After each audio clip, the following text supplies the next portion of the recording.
Hello everybody, it's Maikito. I hope everybody's having a good day so far.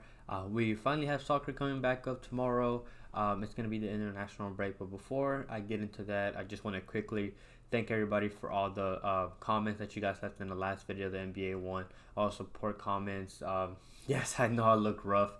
I try to get more sleep today, trying to catch up on that, and you guys really, I don't know, the support you guys sent just really did help. I really do appreciate you guys. Just I guess just watching out for me, saying everything's all good, or just stuff like that. I really do appreciate you guys leaving all those comments. Like I said before, nobody's forcing me to make these videos. I enjoy making these videos. I enjoy doing this research. It's a way for me to just distract myself and stuff like that. So I enjoy making these videos. Sorry, but either way, I really appreciate you guys leaving those comments.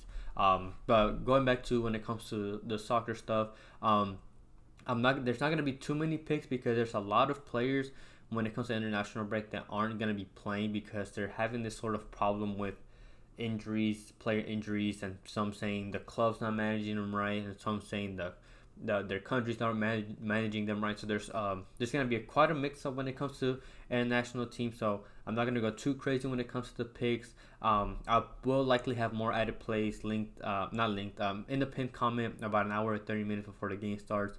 When we have lineups confirmed, so we do have a much better idea of how the teams are going to play. Again, a lot of players aren't going to be there, so their system might be different when it comes to just how they play and who plays where and stuff like that. So I don't want to force any picks either, but I still found a couple that I did like, so I'll get straight into those. And the first one is Romelu Lukaku to go higher than 2 shots playing at home for Belgium, going up against Italy. He's returning back to the national team. He played for them in the Euros. He missed the last 4 games in the Nations League.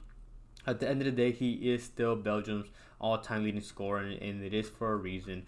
Belgium need to win if they want any chance to get a top 2 spot. It is unlikely because they're 3 points behind, and I don't expect France, obviously, to lose against Israel.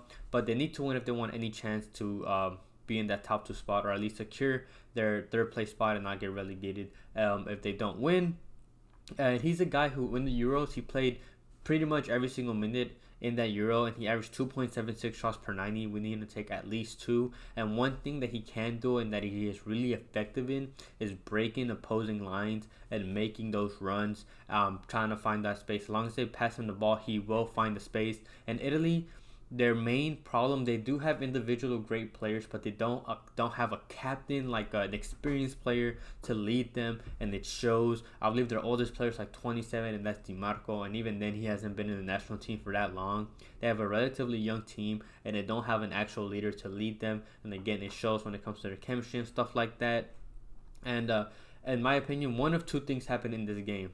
Either one, Italy tried to go for the win, and try to secure pretty much the 3 points before their France game next time, and was their first, which means they're gonna leave gaps whenever they comes to after they lose the ball in attack. And that's going to be good for Lukaku because, like I said, he makes the runs. And since Italy's playing away from home, that's just going to be a disadvantage for them. Or two, they can try to play the low block and try to secure either just the 1 point or get an early goal and then secure the defense and just play the low block. But if anything, that's just going to invite the Belgium attack and players like Lukaku to go out there. He's still a pretty decent aerial threat. But either way, Belgium, if not both Belgium and Italy, have to attack. So I expect a lot of shots. And I think 2.0 is just too low for a guy like him. He's still going to have decent teammates that can pass in the ball, whether it's Doku, whether it's Luka Baggio, whether it's Trossard. He still has decent passers around him to be able to get him the ball. So I like this mark. I like Romelu Lukaku to go higher than 2 shots. And then the second player prop that I like is Michael Olise to go higher than 3 shots playing at home for France going up against Israel. One of the main reasons why I like this play is because Mbappe was one of those players that I mentioned in the beginning of the video that wasn't called up to the French national squad. Apparently, it's not any problems or beef or anything. Apparently, he spoke to the coach and they decided it's just the best decision for them. But obviously, we know he should be there. But either way, with him not being there, just means more shots to go around for the French national team. And Israel, when it comes to the amount of shots that they've allowed, when they played away from home to Italy, they gave them 17 shots. They gave France 15. They gave Italy 12. And when they played Belgium away from home, they gave them 25 shots. So they allow a lot of shots, especially away from home. And France need to win if they want to catch up to Italy. They're only behind them by 1 point. Assuming Italy ties or loses, Belgium can overtake them. So they're going to go out there and need to get this win, and also need to take advantage of the goal difference as well. So I expect a lot of shots from France. And Olise is still averaging 3.33 shots per 90 in the league. And now he's playing against a weaker opposition. He's going to have more freedom. Now that I said that Mbappe is going to be gone. He did play Israel when he played away from home, and he went under with 1, but he was playing as a cam, which is not where he likes to play. He likes to play in that right wing position because he's able to cut in and shoot with his left, and that's where I expect him to play in this game. Dembele was called up, but most sources say that Olise should be the one starting, worst case scenario, at DMPs, but I do expect Olise to get the start here, especially when it comes to a weaker side. Didier Deschamps likes to put in some of those players that don't get as much playing time, and Olise has been playing great for Bayern Munich, so I expect him again to get the start here. They don't have a lot of attack even off the bench. Other than Dembele, it's going to be probably Barcola, Colomwani, and the only other attacker that they're going to have off the bench is going to be Thuram. So I expect him to play a lot of minutes here as well. Again, when he does play, he tends to get sold around the 60th, 70th minute mark, but I expect him to get a lot of minutes here. I like the matchup. This is where his normal line is at, and France need to go out there and shoot. Israel allow a lot of shots, so I like Michael Olise to go higher than 3 shots. Before I get into money line, if you guys could like the video and comment as well. Doesn't matter what it is. Your suggestions, how you think these games are gonna turn out, whether it's this, whether it's about NBA, whether it's anything. Just if you guys could leave a comment, it helps boost the video out to more people. And if you're not subscribed, please subscribe and turn on notifications so you get notified when these videos are out. Because when it comes to soccer, for sure, a lot of my plays tend to get bumped or taken away. Sometimes relatively quickly, sometimes not. It just tends to happen. So if you could subscribe as well. And then I have all my codes for all my apps. The player props are Underdog and PrizePicks linked in the description. My money lines is Fliff. I have that linked as well. And then if you're feeling generous and want to donate, I have my Cashapp. And then for those that don't know, I have my YouTube memberships where you get the plays early before anyone else. If you're seeing this video and you don't have the membership, those members already got the video before you guys. It's a great way to support the channel as well. And I really thank anybody who supports me in any way. I have one money line play that I like, and it's the Argentina money line going up against Paraguay. Argentina won't lose against Paraguay. I don't see it happening. Very like a super low chance.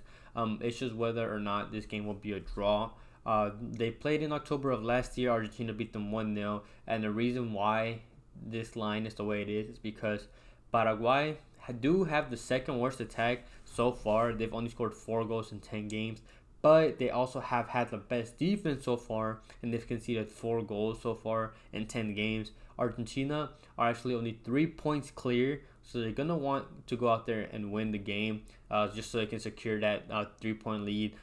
Right below them is Colombia, and Colombia is a great team. So it's a fully healthy Argentinian side, so there's no reason for them to not be able to play at their best. And Paraguay's defense, they've only conceded 4, but their defense is just now hold possession, let the other team get the possession, and just defend and foul a lot. They do foul a lot. Last time they played, they fouled Argentina 19 times, and that's going to be dangerous to play against Argentina because first of all, they're great at sending through balls.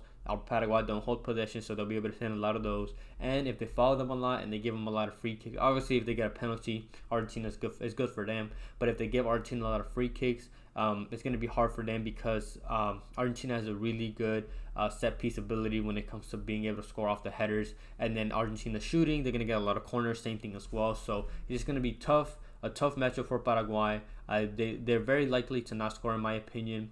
Argentina is the much better side. Again, they're fully healthy, so I like this prop. I like the Argentina money line going up against Paraguay. Thank you everybody for watching. Quickly going over last video. It was club soccer, not international soccer, but just quickly going over those. It was a 4-1 day. We were 1 away from the sweep. The one that missed was one of the added plays. Gutierrez to go higher than 0.5 shots. He missed. I did have a lot of DMPs. Torre, Castellanos, and Garnacho all didn't start. They would have hit if they started in my opinion, but they didn't. We had Vicario under saves hit, Berenguer added play hit, Fornals added play higher than 2 shots assisted, push, and then we had the Keane higher than 3.5 shots. That one hit. That even got bumped up to 4.5, and I believe it still hit there. And then we had the money line play. Atalanta to score 2, and Atletico draw against Mallorca. That hit, so we did ground the money lines. I think we're on a bit of a money line run, so we're doing great there. Player prop wise, we had a couple DMPs, but at the end of the day, we only missed one. So we had a great video last video. Hopefully we can keep the momentum. And then when it comes to NBA, obviously as I'm making this video, the games haven't started or haven't played or anything. So we'll see how we do on those. See if I might keep doing NBA videos. Not sure yet. But other than that, thank you everybody for watching. I hope everybody has a good day, a good night, and we can cash out tonight for NBA and tomorrow for soccer.